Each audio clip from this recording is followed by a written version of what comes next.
Tu es un ou une sportive soucieux de son alimentation. Tu penses bien t'alimenter mais tu te retrouves souvent à court d'énergie durant tes séances. Ou bien tu prends vite du poids sans savoir pourquoi. Ou bien encore tu as du mal à récupérer après tes séances, ce qui te freine énormément dans ta progression. Alors ne quitte pas cette vidéo car aujourd'hui nous allons voir quelles sont les pires catégories d'aliments pour sportifs et tu vas voir que ce ne sont pas toujours ceux auxquels on pourrait penser mais ils te freinent pourtant énormément. Hey, salut à tous, c'est Corentin, votre conseiller triathlon. J'espère que vous avez la forme et que votre entraînement se passe comme sur des roulettes.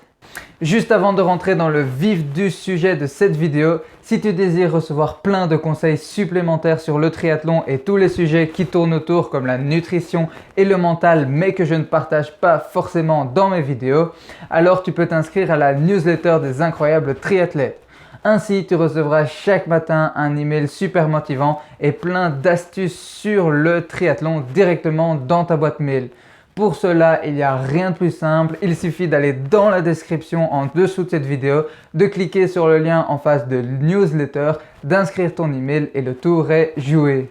Donc, comme je vous l'ai déjà expliqué dans une autre vidéo sur les 10 meilleurs aliments pour sportifs, l'alimentation est directement liée à la performance, contrairement à ce que beaucoup de sportifs pensent. Si vous ne vous alimentez pas correctement, votre corps ne pourra pas fonctionner à 100% et vous ne pourrez donc pas vous donner à fond durant vos séances et vous aurez plus de mal à récupérer, ce qui au final vous freinera énormément dans votre progression. Et justement dans cette vidéo, on va s'attaquer à tous ces aliments qui ne sont clairement pas bénéfiques pour la santé du sportif. Donc commençons tout de suite avec les aliments ultra transformés qui sont bourrés de sucre et de graisse. La plupart des aliments de marque, surtout au niveau des biscuits, des céréales, des produits laitiers, des chips, etc. sont des aliments ultra transformés qui de 1 ont donc perdu toute leur qualité nutritionnelle, de 2 sont bourrés de sucre rapide qui provoquent des gros pics de glycémie et donc après des gros coups de fatigue, et 3 qui sont aussi bourrés de mauvaise graisse, les acides gras saturés.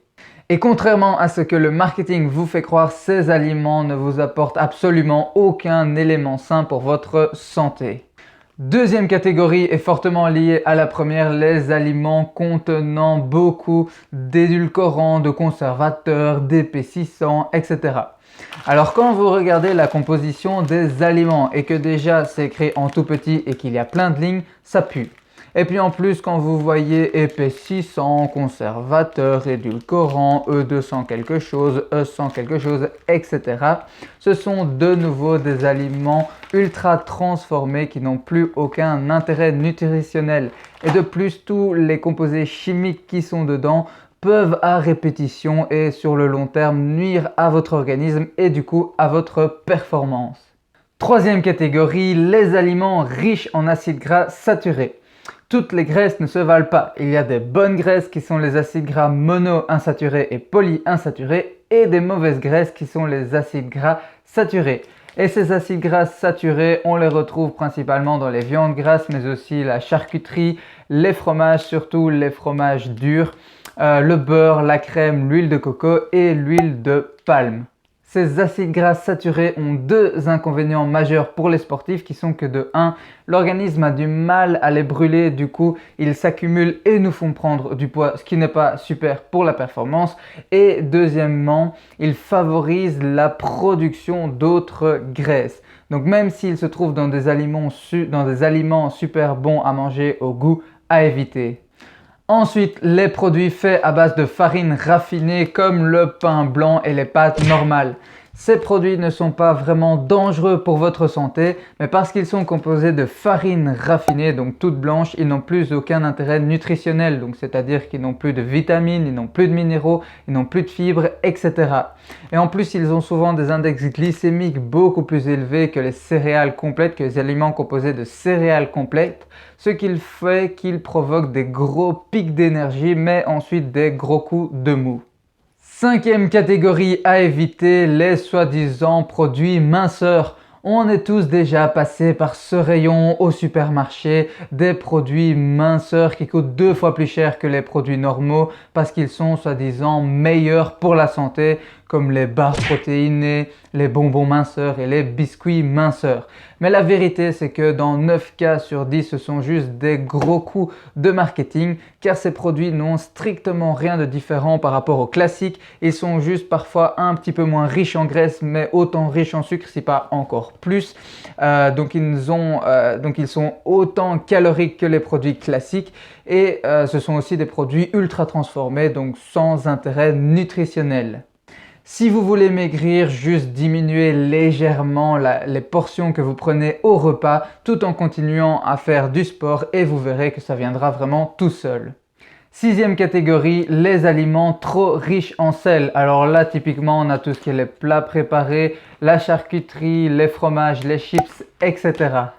Le sodium non scientifique du sel sert à maintenir l'hydratation et favorise l'absorption de l'eau et des glucides lors d'un effort. Mais une consommation trop riche en sel, plus de 2,4 grammes par jour, ce qui est souvent le cas en Occident, peut avoir beaucoup d'effets néfastes dont principalement l'apparition de nombreuses maladies comme des maladies cardiovasculaires, l'hypertension artérielle, etc.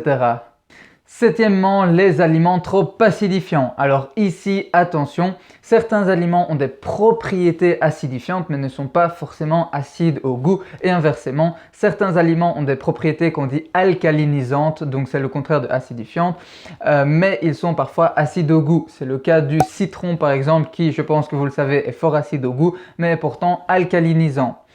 Les produits comme la charcuterie, les viandes, les laitages, les céréales, etc. sont plus acidifiants, tandis que les produits comme les fruits et les légumes, eux, sont plus alcalinisants.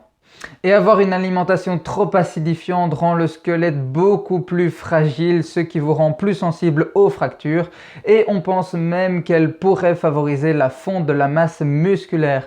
Donc doucement sur les charcuteries et les fromages si vous ne voulez pas finir en lambeaux. 8. Les boissons de l'effort ultra sucrées. Je suis sûr que vous avez déjà toutes et tous bu un Coca ou un Red Bull avant, pendant ou après le sport car on vous a dit que c'était des boissons pour sportifs, pour les gens qui se dépensent, pour les gens qui prennent des risques, etc.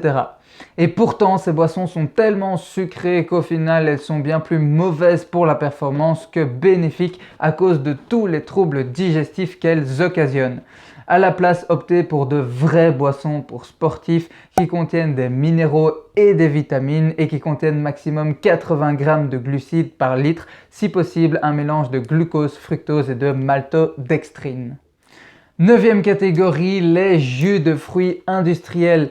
Je suis sûr que vous avez tous déjà vu ces pubs de marques de jus de fruits qui vous disent qu'un bon verre de leur jus de fruits est indispensable pour bien démarrer la journée, etc. Et pourtant, désolé de vous casser vos rêves, mais rien n'est plus faux.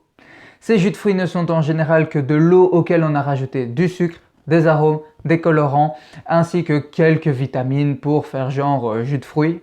Ils sont souvent encore plus sucrés que les sodas et n'apportent rien sur le plan nutritionnel, donc à bannir également. Et enfin, 10e catégorie, les aliments contenant beaucoup de pesticides. Malheureusement, la plupart des fruits et légumes que vous trouverez en supermarché viennent de grosses exploitations qui les arrosent de pesticides car c'est tout simplement plus facile à cultiver, mais on connaît beaucoup d'effets cancérigènes aux pesticides. Mais les fruits et les légumes sont tellement importants dans notre alimentation qu'il est impossible de les bannir.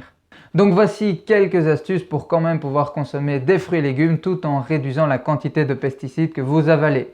1. Privilégier les fruits et les légumes de production locale et de saison. 2. Privilégier les fruits et les légumes bio. Et 3. Privilégier les fruits et les légumes qui ont des peaux épaisses car comme ça les pesticides sont moins rentrés dans le fruit ou dans le légume. Voilà, nous en avons enfin fini pour ces 10 catégories d'aliments à éviter en tant que sportif ou sportive. Bien sûr, il est évident qu'il est logique de temps à autre de faire de petits écarts pour se faire plaisir. Même les pros le font lors du célèbre et du légendaire Cheat Meal Day. Donc il ne faut pas tout dramatiser et retenez bien que le plus important est d'avoir un équilibre alimentaire au global qui se construit au niveau des repas, au niveau des jours, au niveau des semaines et même au niveau des saisons. La nutrition est un sujet qui est tellement lié à la progression qu'il me passionne énormément et j'espère que c'est la même chose pour vous. Donc n'hésitez pas à me dire dans les commentaires si vous aimeriez voir plus de vidéos qui parlent de nutrition sur la chaîne. N'oubliez pas les modalités de YouTube, de lâcher un petit like si la vidéo vous a plu ainsi que de la partager afin de faire décoller la chaîne. N'hésitez pas non plus à vous abonner et surtout à activer les notifications pour ne manquer aucune vidéo qui vous apporte plein de vos conseils et d'astuces sur le triathlon et tous les sujets qui tournent autour. On se retrouve dans une prochaine vidéo ou dans la newsletter. D'ici là, entraînez-vous bien, portez-vous bien et surtout mangez intelligemment. C'était Corentin, ciao!